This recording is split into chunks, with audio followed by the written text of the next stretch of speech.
కరెక్టే ముష్టి పచ్చడే కొనలేకపోతున్నావు. నువ్వెవడురా గోల్డ్ ఏం కొనిస్తావురా దానికి?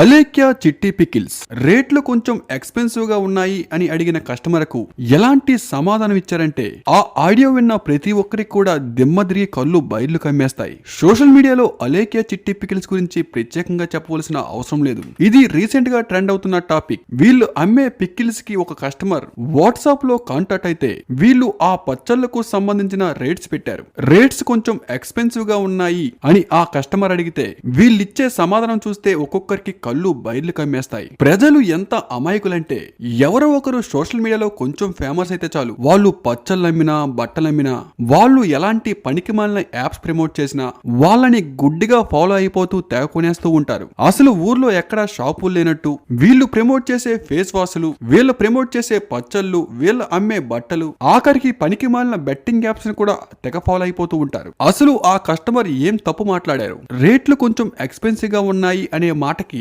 మరీ ఇంత దారుణంగా రియాక్ట్ అవుతారా? వ్యాపారం చేస్తున్నప్పుడు కస్టమర్లే దేములతో సమానం. వాళ్ళు నీ పికిల్స్ కొనక ముందు, నీ కస్టమర్ అవ్వక ముందు, అంతకంటే ముందు మీ ఫాలోవర్స్. అలాంటి ఫాలోవర్స్ ని అలా అనడానికి మీకు నోరెలా వచ్చింది? ఫాలోవర్స్ కొంటున్న పచ్చళ్ళపై వచ్చిన డబ్బులతో బ్రతుకుతున్న మీకు అంత బలుపా?